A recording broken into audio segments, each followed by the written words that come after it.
Salut les gars, alors j'espère que vous allez très bien. Du coup aujourd'hui on se retrouve dans une nouvelle vidéo. Et comme vous pouvez le voir, j'ai encore trouvé un coin perdu, un coin chez père.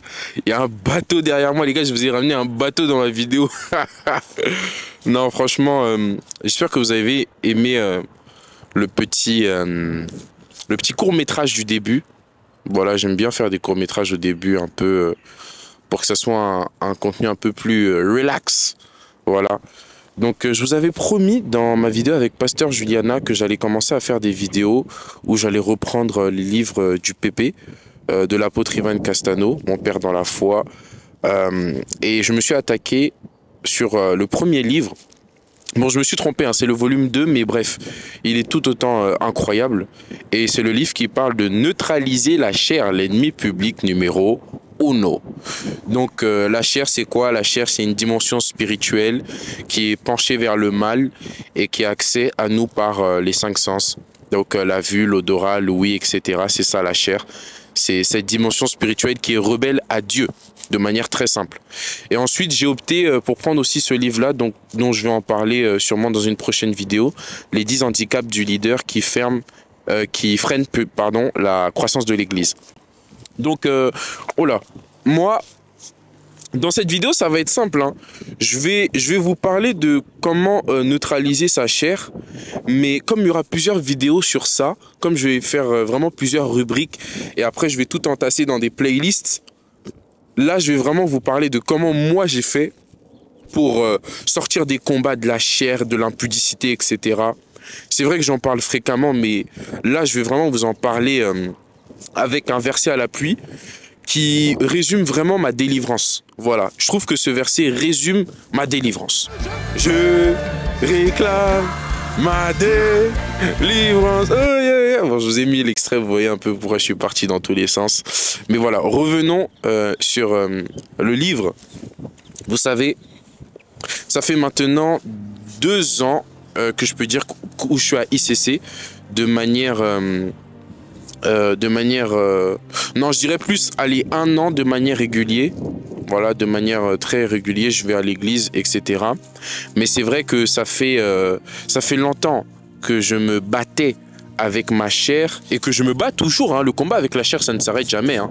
Mais je parle d'une dimension où tu as dominé, tu as crucifié ta chair. Et moi, aujourd'hui, j'ai envie de vous parler à cœur ouvert de comment moi j'ai fait pour cela. Et la réponse se trouve dans le verset Jean 7, verset 37. Jean 7, verset 37. Alors, je lis la parole. Le dernier jour, le grand jour de la fête, Jésus se tenant debout s'écria, « Si quelqu'un a soif, qu'il vienne à moi et qu'il boive. Celui qui croit en moi, des fleuves d'eau vive couleront de son sein, comme dit l'Écriture. » Et vous savez, mon père l'apôtre dit tout le temps, ne cherchez pas la délivrance. Pourquoi? Vous savez, moi je suis vraiment ce type de personne qui s'attarde pas, plutôt qui s'empresse pas à enchaîner vite les phrases, à passer à autre chose. Pour ceux qui me connaissent, je peux rester même pendant toute une semaine sur une seule phrase, sur un temps de prière. Parce que la parole de Dieu est riche, la parole de Dieu est infiniment variée. La parole de Dieu, c'est un diamant qui a une forme, mais qui renferme beaucoup de dimensions, beaucoup de facettes.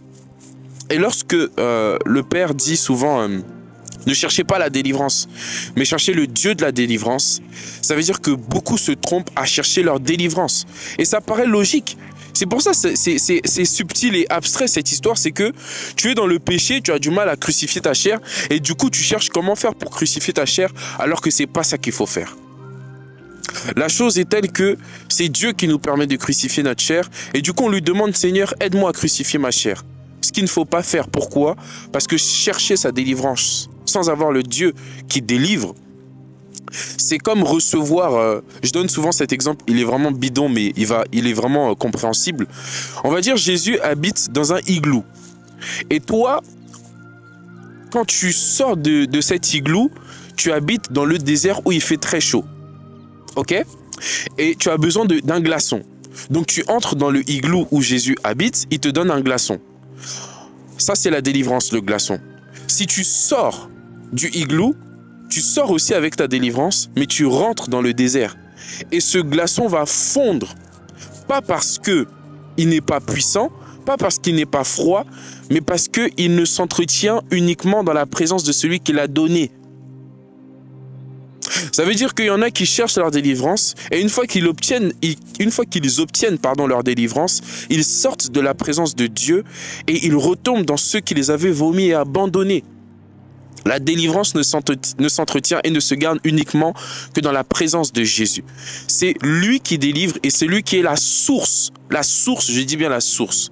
Et donc quand tu comprends ça, le calcul est très vite fait. Au lieu de t'attarder à chercher la délivrance, mais tu t'empresses de chercher Jésus. Tu t'empresses de vivre avec celui qui vit dans le igloo. Parce que si tu vis avec celui qui habite dans le igloo, mais déjà tu auras non seulement les glaçons, tu auras celui qui donne les glaçons, et tu auras le froid, qui veut dire la présence de Dieu, la délivrance, la bénédiction et Dieu lui-même. Donc nous avons tout intérêt à rechercher Jésus. Nous avons tout intérêt à vouloir Jésus. Nous avons tout intérêt à demeurer proche, près de lui. J'aime beaucoup la chanson qui dit « Tout près de toi, contre ton cœur, dans tes bras d'amour. » Moi, c'est dans ces bras d'amour que j'ai été réconforté. C'est dans ces bras d'amour, c'est dans la proximité de ces bras d'amour que j'ai été restauré. C'est dans la proximité de ces bras d'amour que j'ai été rempli. C'est dans la proximité de ces bras d'amour que j'ai été délivré. C'est dans la proximité de ces bras d'amour que j'ai été affranchi de ce qui me maintenait captif. Donc, la soif pour être délivré, c'est un élément indispensable de la délivrance. La Bible dit la connaissance enfle. Enlever la soif de tout ce que le Père nous a prêché dans ce livre, c'est vouloir prendre le glaçon en question et sortir du igloo. Ça veut dire c'est tourner en rond et être dans un cycle de chute et de rechute. Mais Jésus délivre vraiment. Quand Jésus délivre, il ne délivre pas partiellement. Il a délivré le possédé de Gadara en une journée et il l'a délivré de 6000 démons, légion. Et après, la Bible nous a jamais dit qu'il a eu des problèmes encore avec ces démons-là. Donc regarde ceci. La Bible dit si quelqu'un a soif, la soif, c'est pas pour les pasteurs, les apôtres, les prophètes. La soif, c'est pour si quelqu'un. Quand on dit si quelqu'un dans la Bible, c'est si quelqu'un veut. Ça veut dire celui qui est là, celui qui a soif, ça veut dire open door. Il n'y a pas de titre à avoir.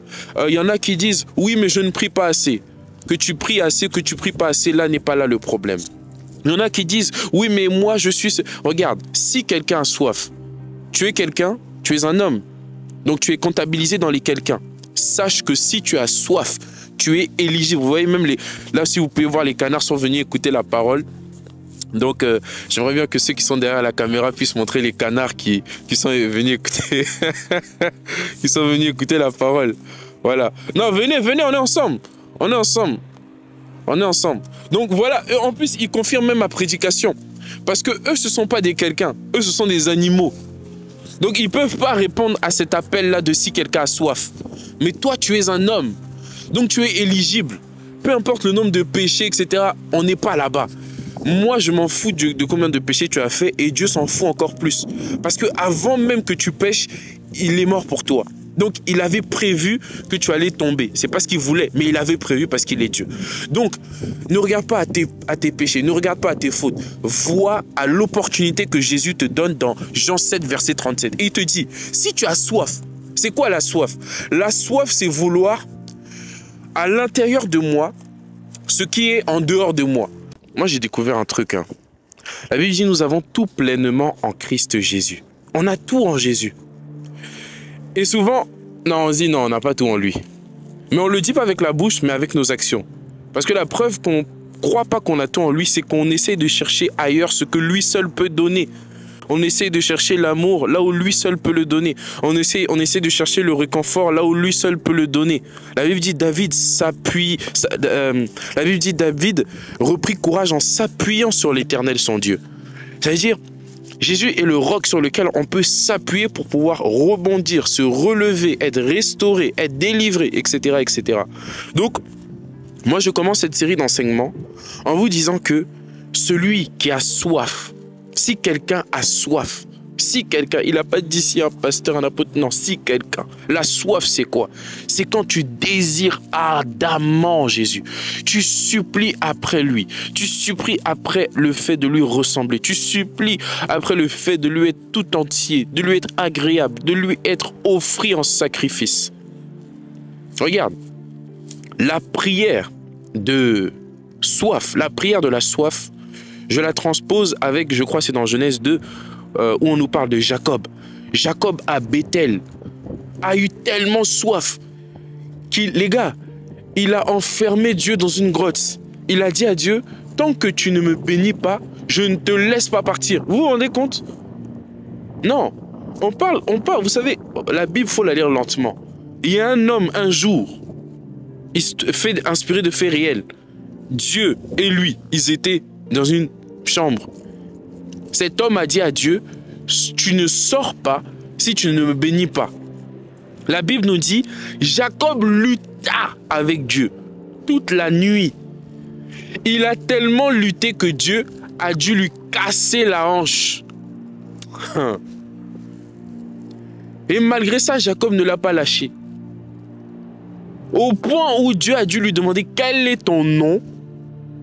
Pourquoi il lui a demandé ça? Parce que Jacob disait à Dieu, change mon nom, change mon nom, change mon nom, change mon nom. J'en ai marre de ma bénédiction volée. J'ai volé la bénédiction de mon frère Ésaü. Moi, je veux ma bénédiction. Je veux ma bénédiction. Et il y a des niveaux où tu pries, tu dis, Seigneur, je ne veux plus de l'impudicité. Je ne veux plus de la masturbation. Je ne veux plus de la pornographie. Je ne veux plus des mauvaises pensées. Et tu soupires, Seigneur, délivre-moi, délivre-moi. J'ai soif de toi. Je veux être tout entier à toi. Mais il y a des esprits, il y a des voix, il y a des combats intérieurs, il y a des combats extérieurs qui me tiennent, qui me retiennent captive. Mais moi, je ne veux pas être là. J'ai la volonté, mais je n'ai pas la capacité.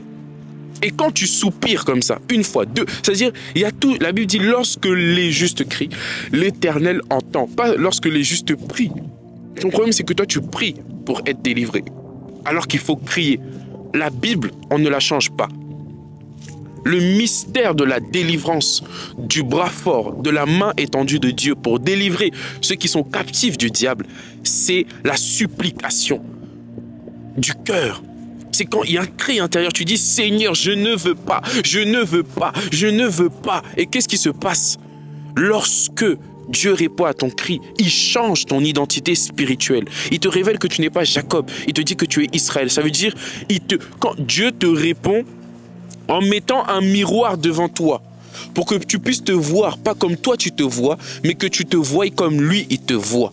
Moi, je me vois comme un géant, je me vois comme un tueur de géants, je ne me vois pas comme une fourmi, je ne me vois pas comme une sauterelle, je me vois comme quelqu'un qui est un vainqueur, je me vois comme quelqu'un qui domine sur le péché, qui domine sur son âme. Mais, je ne me surestime pas et je ne sous-estime pas ma chair. Je sais que, comme mon père le dit, il y a un espion qui habite en moi, la chair, qui n'a pas l'intention de collaborer avec moi. Mon âme, je peux la dominer. Ma chair, je ne peux pas. Ma chair, je dois la crucifier. Et dans la crucifixion, il y a un rôle, il y a une notion d'humilité. C'est-à-dire, tu reconnais que tu ne peux pas tuer ta chair, faire mourir ta chair. Non, tu peux juste la crucifier. Ton âme, tu peux la dominer. Ta chair, tu ne peux pas la dominer, la crucifier. Et ça, il faut être humble pour reconnaître que malgré que je suis un tueur, un géant, un conquérant, un témoin, ma chair, avec elle, je dois reconnaître que j'ai besoin de la grâce. J'ai besoin de la grâce de Dieu. Ce discours, ce n'est pas un discours de motivateur. Ouais, tu peux tout, tu peux rien. Toi et moi, on peut rien. Si l'Éternel ne bâtit une œuvre, ceux qui bâtissent, bâtissent en rien. La mer va venir, les vents vont venir, cette maison va tomber en miettes. Si l'Éternel le bâtit une maison, ceux qui bâtissent, bâtissent en vain. Ils bâtissent, mais en vain. Ils bâtissent, oui, c'est grand, ça prospère. Mais quand les tempêtes vont venir, ça ne va pas tenir. Parce que c'est Dieu le roc. Donc, mon frère, ma soeur, il y a une dimension où c'est la main de Dieu qui te permet de tenir debout. Tu as tellement supplié après ses compassions, après sa grâce, après sa miséricorde. Les gens qui ont impacté l'évangile, le ministère de Jésus-Christ, que des assoiffés. Il n'y a pas quelqu'un qui n'était pas assoiffé que Jésus a fait du bien. Faux. Faux. Il dit, celui qui a soif, qui vienne et qui boive. Qui dit ça? Jésus. C'est lui qui donne à boire. La femme à la perte de sang, comme Jacob. Elle a dit, je ne te laisse pas partir si tu ne me guéris pas. La femme syrophénicienne, comme Jacob. Oui, si tu veux, je suis une chienne, mais donne-moi les miettes qui tombent sur la table des enfants. Qui d'autre? Bartimée, je crie à toi, fils de David, Jésus. Que des assoiffés. Pourtant, il y en a qui n'étaient même pas juifs, mais ils avaient la soif. C'est pour ça que je dis, c'est pas une question de titre, c'est pas une question de chrétien, de passant. Non, si tu as soif de Jésus et que tu cries après Jésus, il va te répondre au travers de son esprit. Mes frères et sœurs, c'est ça la Bible, c'est ça l'évangile, et c'est ça qui est prêché dans ce livre. C'est ça que le Père nous prêche sans arrêt, la soif.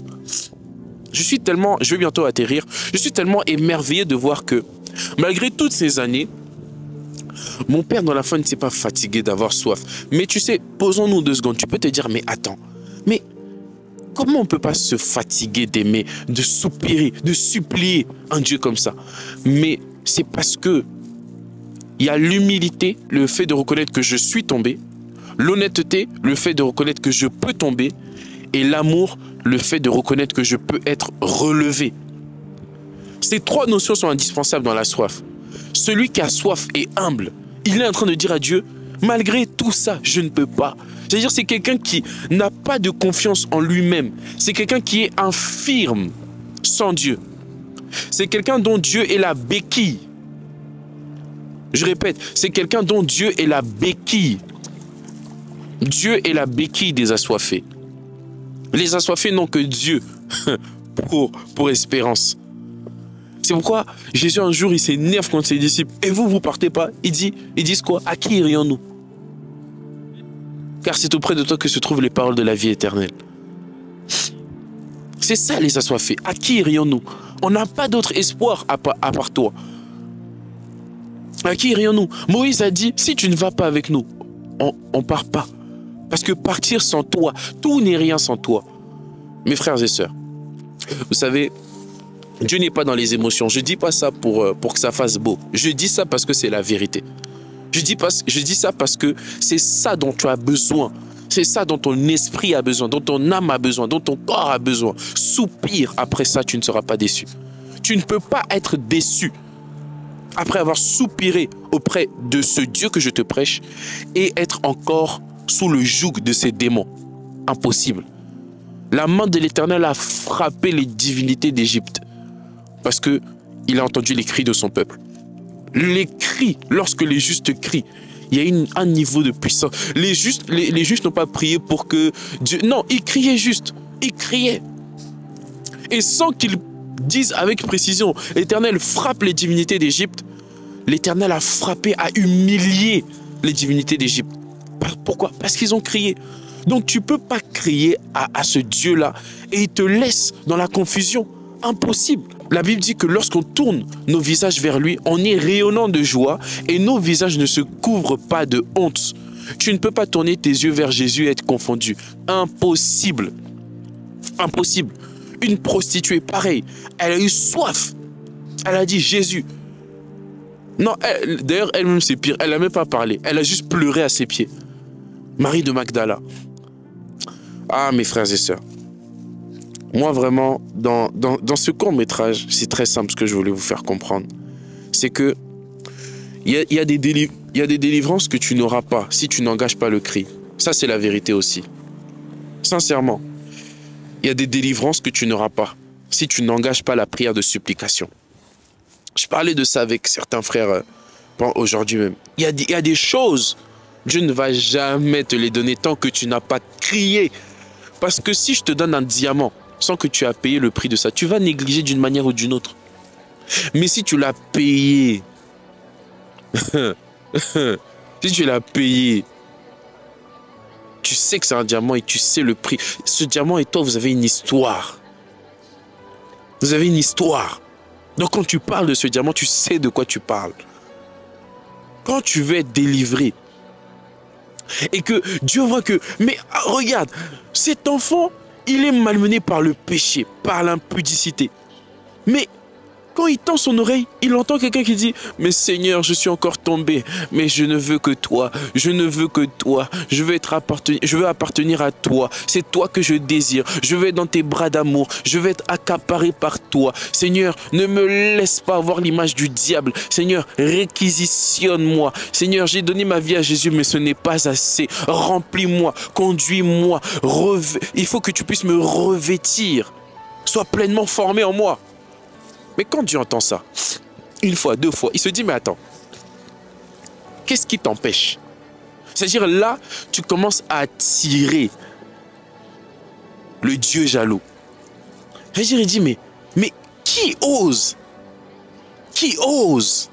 toucher à cet homme qui me désire? Qui ose essayer de séparer cet homme de mon amour? C'est-à-dire, pour Dieu, c'est de la folie. Parce que c'est lui Dieu. Donc c'est lui qui gouverne sur tout. Donc qui ose outrepasser sa divinité, son pouvoir, son ordre. C'est-à-dire à partir de ce moment-là, il n'est plus question de toi. Il est question de Dieu et des gens et de ces esprits qui essayent de te maintenir dans le péché. Et c'est ça qu'on appelle la main de l'Éternel, le bras fort de l'Éternel. Et moi, ma Bible me dit, lorsque l'Éternel se lève, eux-mêmes ils savent, les ennemis savent que, garde à vous, là on a trop joué. Jésus dit, le démon est parti, à l'heure même, les démons sont partis. La Bible nous dit, à la croix, il a vaincu le diable, les autorités, les dominations. Il a triomphé de tout cela par la croix en les livrant publiquement en spectacle. Ça sera ton partage si tu engages la prière de supplication et la prière avec de grands cris et de grandes larmes où tu dis à Dieu, je ne veux que toi. Et il y a des chants, mon frère, ma soeur. Il y a des chants. La Bible dit chanter à l'Éternel.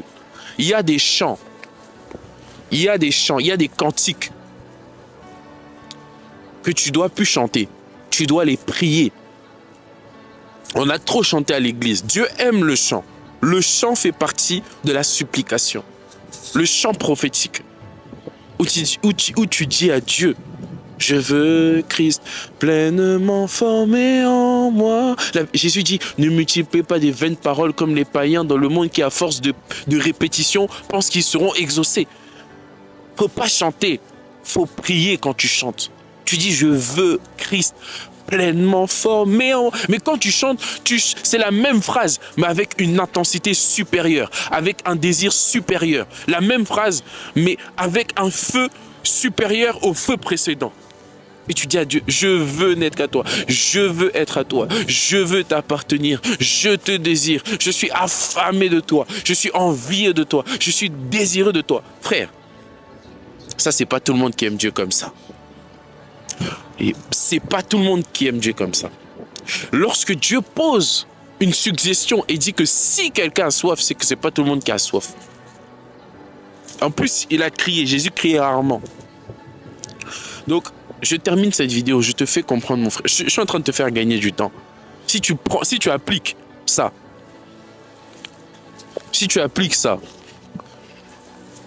moi c'est ça que j'ai appliqué. C'est ça qui m'a mené là où je suis. Je supplie Dieu, Père, je n'ai pas de confiance en moi. Mes sources sont en toi, mes capacités sont en toi. Tu dis dans ta parole, si l'Éternel lui-même ne bâtit pas une maison, ceux qui bâtissent une maison bâtissent en vain. Ne me laisse pas bâtir ma vie. Je veux que toi, tu bâtisses ma vie. Ne me laisse pas avoir soif de toi. Non, non, parce que ma soif n'est pas assez grande. Mais mets ta soif en moi. Donne-moi, ne me laisse pas t'aimer. Non, non. Viens m'apprendre à t'aimer. Parce que tout ce qui sortira de moi ne sera jamais assez. J'ai la volonté, mais je n'ai pas la capacité. Ce n'est ni par force, ni par puissance, mais c'est par ton esprit. Ça veut dire que j'ai une puissance en moi, mais il ne s'agit pas de ça. J'ai une capacité en moi, mais il ne s'agit pas de ça. J'ai une force en moi, mais il ne s'agit pas de ça. Il s'agit de ton esprit. Et ton esprit, justement, est là pour résoudre ce problème. Alors le Saint-Esprit devient la personne qui te permet d'entrer, de naviguer, de plonger, d'aller en eau profonde dans cette dimension de prière et de supplication. La Bible dit, la Bible dit, de même l'Esprit nous vient en aide dans nos faiblesses, car nous ne savons pas ce qu'il convient de dire dans nos prières, mais l'Esprit lui-même intercède pour nous par des prières et des supplications, par des soupirs inexprimables.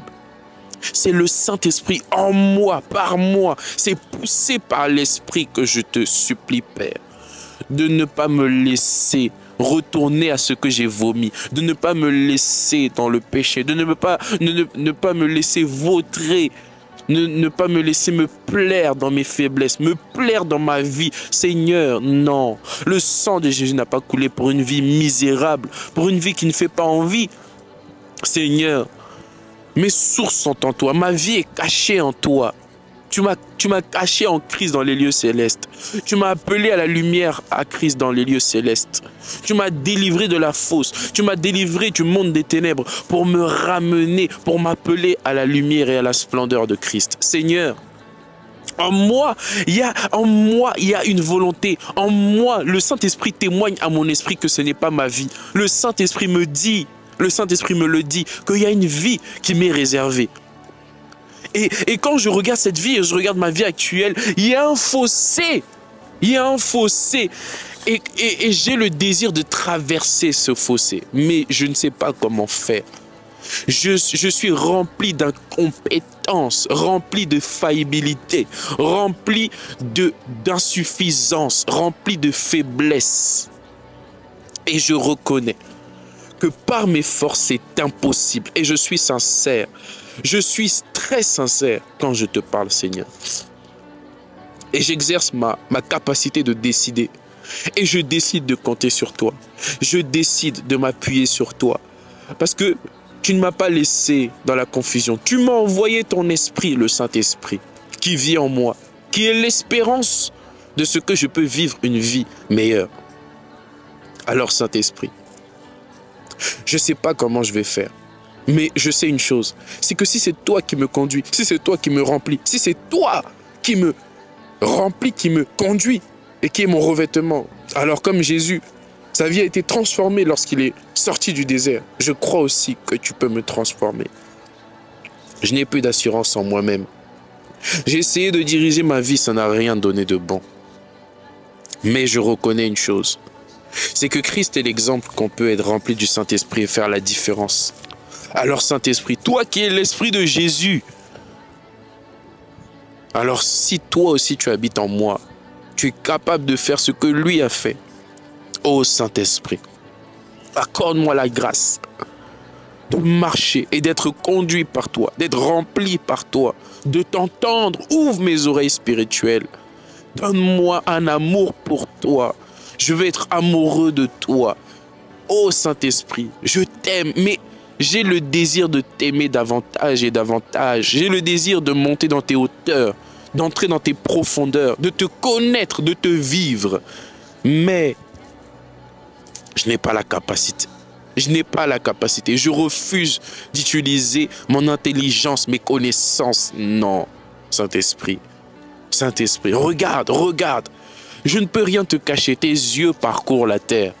Je ne peux rien te cacher. Regarde à mes faiblesses. Regarde à combien je suis faible. À combien il n'y a rien en moi de bon, Saint-Esprit. Alors, si ce n'est pas toi qui m'escortes, c'est perdu d'avance. C'est un échec lamentable. Alors, Saint-Esprit, gagnons du temps et accompagne-moi. Soutiens-moi, soutiens ma foi, soutiens ma sanctification, soutiens ma consécration, soutiens mon amour pour toi, soutiens mon zèle, soutiens ma soif. Je peux lire la Bible, mais comme Pierre, je peux te renier. Pierre était rempli d'assurance. Il a dit, moi, je ne te renierai pas. On peut connaître, on peut prier, mais renier Jésus. Il n'y a que ta grâce qui peut m'épargner un tel scénario. Pierre savait qu'il ne devait pas te renier, mais il t'a renié quand même. Les disciples savaient qu'ils ne devaient pas te renier, mais ils t'ont renié quand même. Parce qu'ils étaient remplis d'assurance, remplis de complaisance, remplis de suffisance, remplis de confiance en eux-mêmes. Mais moi, je veux te dire que je n'ai pas confiance en moi. C'est toi ma béquille, c'est toi mon rocher, c'est toi mon appui, c'est toi mon bras fort.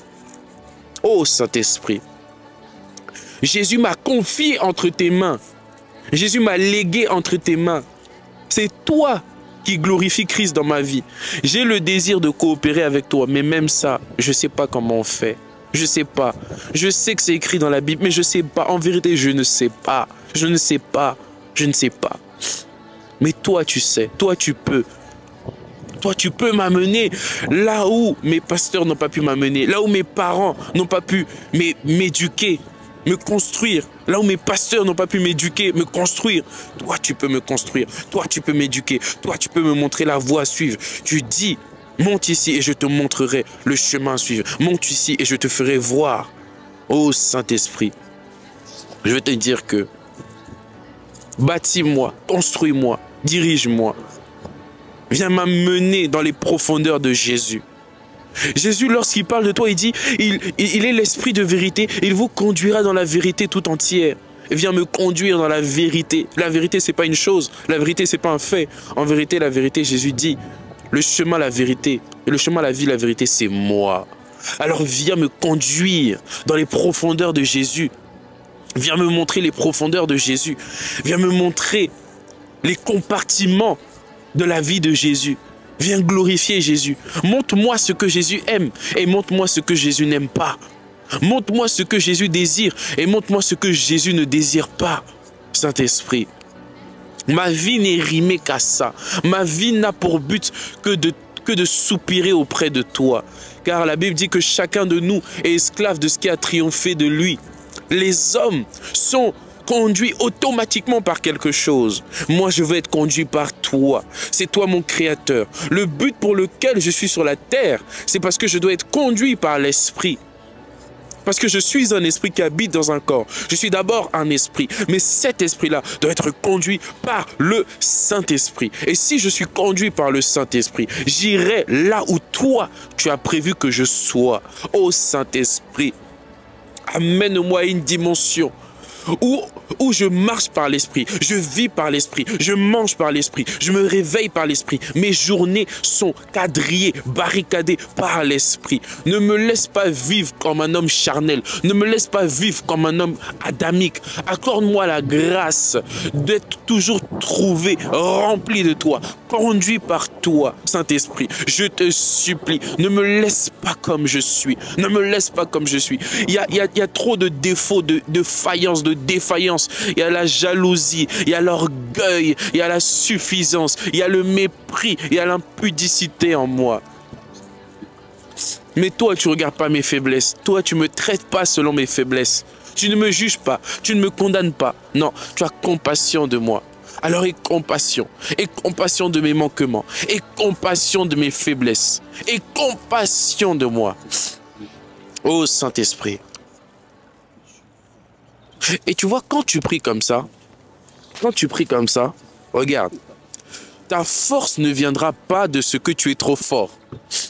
Ta force viendra de ta faiblesse. En fait, ta force va venir de ce que Dieu voit tellement que sans lui, tu peux rien. Qui se dit non, en fait, lui, il a vraiment besoin de moi. Tu vois? Quand tu es comme ça, Dieu sait que non, lui, sans moi, il ne pourra pas. Parce qu'il voit à ton cœur, il voit que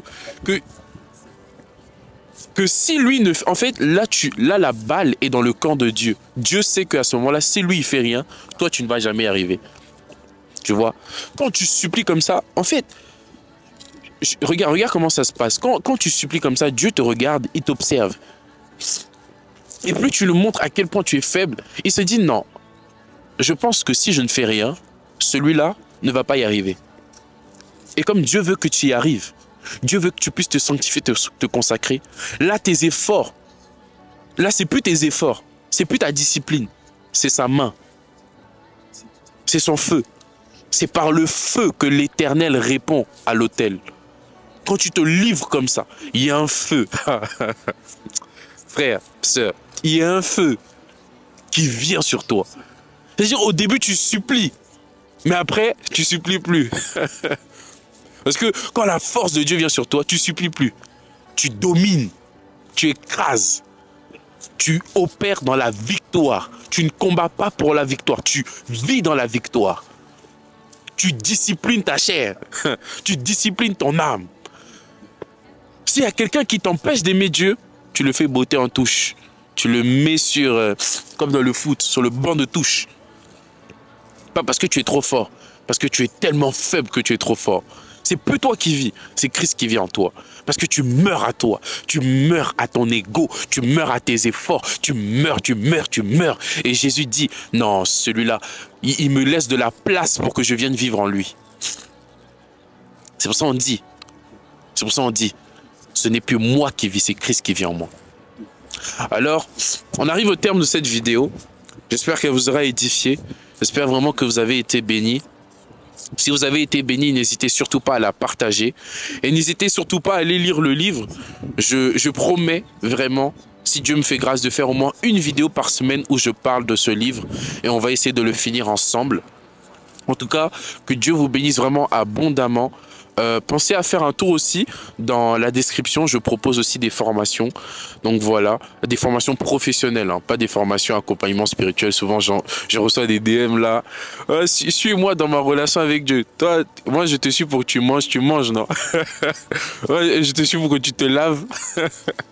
Non, moi je crois pas qu'on a besoin d'un suivi pour aimer Dieu, pour lire sa Bible, non, c'est automatique. Voilà. Donc on est ensemble la famille. Je vous aime, Christ vous aime plus que moi. Que Dieu vous bénisse abondamment et on est ensemble. Peace.